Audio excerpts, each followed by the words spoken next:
तो चलिए शुरू करते हैं हम अपनी रेसिपी। सबसे पहले हम 3 अंडे डालेंगे अपने ब्लेंडर जार में।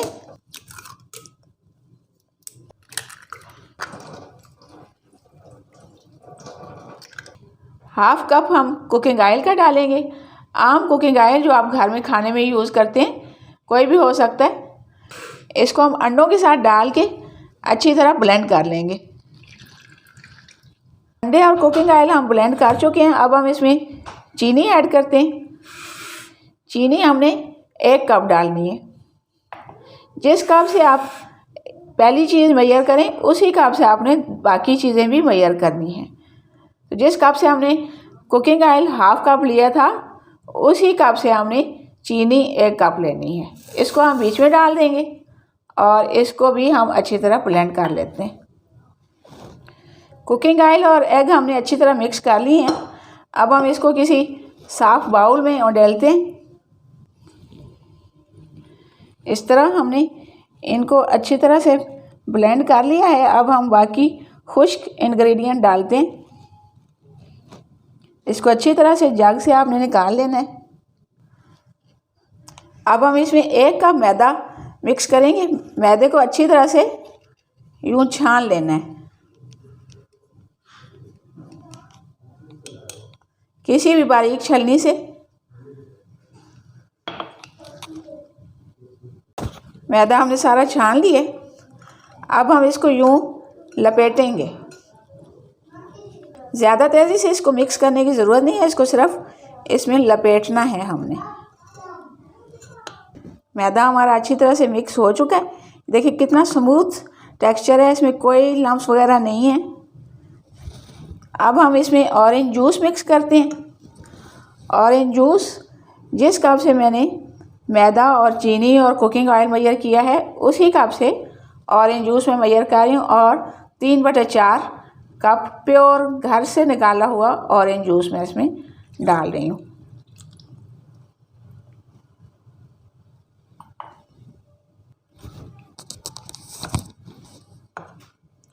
इसको इस तरह अच्छी तरह मिक्स कर लेना है। बिल्कुल स्मूथ इसका बैटर बनाना है। इसको अच्छी तरह से बीच में मिक्स होना चाहिए। अब हम इसमें 1 से 1.5 टेबल स्पून भर के बेकिंग पाउडर डालेंगे। बड़ी चम्मच 1 से 1.5 टेबल स्पून इस तरह भर के हम इसमें डाल देंगे। इसको हमने एंड पे डालना है ताकि इसको ज़्यादा मिक्स हमें ना करना पड़े। ओवर मिक्सिंग नहीं करनी इसके डालने के बाद। थोड़ी सी हम ऑरेंज पील बीच में डालेंगे। जिन ऑरेंज से मैंने जूस निकाला है, उन्हीं ऑरेंज में से थोड़ी सी मैंने पील बारीक बारीक कट कर ली है। इसका टेस्ट बहुत ही अच्छा आएगा केक में। तो थोड़ी सी आपने अच्छी तरह धो के बिल्कुल बारीक बारीक इसको कट कर लेना है। इसको हम बीच में मिक्स कर देते हैं। अब हम अपने केक को थोड़ा सा ऑरेंज शेड देने के लिए और लुक उसकी खूबसूरत करने के लिए इसमें से हाफ बैटर अलग कर लेते हैं और उसमें हम ऑरेंज फूड कलर मिक्स करेंगे और हाफ इसी तरह रहने देंगे। इस तरह हमने आधा बैटर अलग से निकाल लिया है और इसमें हम 1 से 1.5 चुटकी 1 टीस्पून पानी में मैंने डिज़ोल्व की है।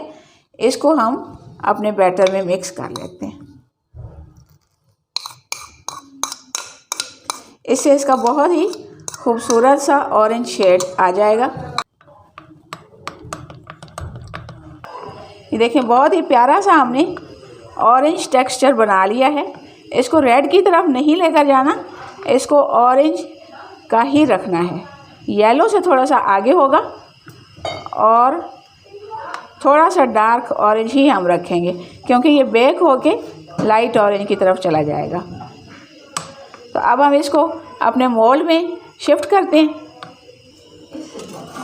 इस तरह आपने कोई भी बर्तन ले लेना है, उसके अंदर कुकिंग ऑयल लगा के उसको चारों तरफ से ग्रीस कर लेना है। कोई पेपर वगैरह लगाने की ज़रूरत नहीं है। कुकिंग ऑयल सिर्फ लगा के इसको चारों तरफ से घुमा लेना है। कोई ऊपर मैदा भी छिड़कने की ज़रूरत नहीं है। कोई कुछ फॉयल वगैरह पेपर वगैरह लगाने की ज़रूरत नहीं है। अब हम इसमें अपना बैटर डालना शुरू करते हैं। इसमें हम पहले लाइट कलर का बैटर डाल रहे हैं। अब हम इस पर ऑरेंज कलर का बैटर डालेंगे। इसको बस इसी तरह 2 से 3 लेयर में हमने पोर करना है, मिक्स नहीं करना। मिक्सिंग चूँकि हम हर चीज़ की पहले कर चुके हैं तो कलर की वजह से हम इसको मज़ीद मिक्स नहीं करेंगे।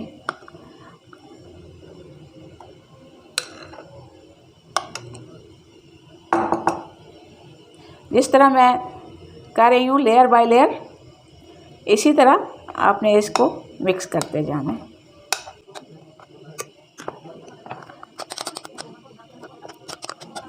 ये जब बेक होगा इसकी बहुत खूबसूरत लेयर्स खुद ब खुद बन के सामने आएंगी।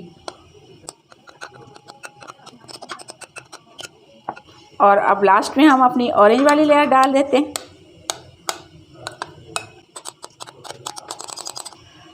अब अगर आप चाहें तो एज इट इज़ इसको रहने दें, तब भी बहुत खूबसूरत इसकी लेयरिंग होगी। अगर मज़ीद चाहें तो इसको इस तरह 4-5 पॉइंट से इस तरह कर दीजिए। बैटर आपने ज़्यादा पतला नहीं करना, वरना इसकी लेयरिंग नहीं हो पाएगी, बिल्कुल सारा कुछ मिक्स हो जाएगा। अब हम इसको अपने प्री हीटेड ओवन में रखते हैं। देसी ओवन अपना मैंने प्री हीट होना 15 से 20 मिनट पहले रख दिया था। ये बहुत अच्छी तरह से गर्म हो चुका है। अब हम इसमें अपना केक का बर्तन एहतियात से रख देंगे और इसको हम बंद कर देंगे। फ्लेम हमने मीडियम टू लो रखना है और ये आधे से पौने घंटे में बहुत अच्छी तरह से कुक हो जाएगा।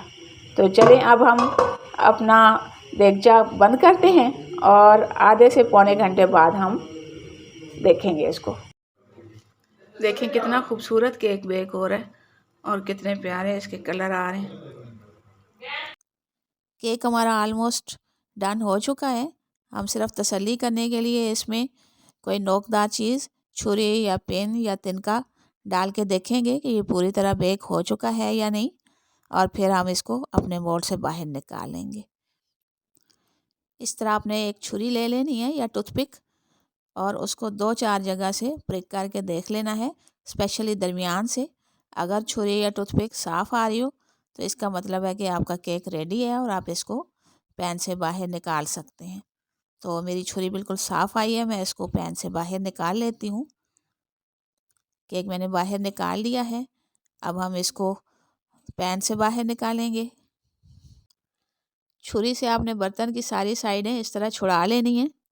साइड से इस तरह करते जाएं जिस तरह मुझे आप करता देख रहे हैं, और ये बड़े आराम से पैन से केक निकल आएगा, बिल्कुल सही सलामत। ना ये कहीं चिपका होगा, ना कहीं से ख़राब हुआ होगा, बड़े आराम से ये आउट हो जाएगा। तो अब हम इसको किसी प्लेट में निकाल लेते हैं। प्लेट के ऊपर बर्तन उल्टा रख के 2-3 दफ़ा टैप टैप करेंगे तो बड़े आराम से केक निकल आएगा। ये देखिए मेरा केक कितना सही सलामत पूरे का पूरा पैन से बाहर निकल आया है और बहुत ही खूबसूरत बेक हुआ है और बहुत ही नरम स्पॉन्जी। देखिए मैं आपको हाथ से टच करके दिखा रही हूँ, ये बहुत ही नरम और बहुत ही स्पॉन्जी बन के बेक हुआ है और कलर भी इसका बहुत खूबसूरत आया है। और अगर आप इसको कट करेंगे तो अंदर से भी जो हमने लाइट और डार्क कलर का बनाया था, ऑरेंज और येलो कलर का, वो बहुत ही खूबसूरत इसका टेक्सचर अंदर से भी होगा। तो ये थी हमारी आज की रेसिपी। उम्मीद है आपको पसंद आई होगी और आप ज़रूर बना के इसको टेस्ट करेंगे। इंशाल्लाह बहुत ही टेस्टी, बहुत ही यमी बनेगा। तो अगर आपको रेसिपी पसंद आई हो तो लाइक और शेयर ज़रूर कीजिएगा, नन्हा सा कमेंट ज़रूर कीजिएगा, ताकि आपके लिए मैं मज़ीद मज़ेदार रेसिपीज़ लाती रहूं। मिलते हैं इंशाल्लाह किसी नेक्स्ट यमी यमी रेसिपी के साथ। तब तक के लिए अल्लाह हाफिज़।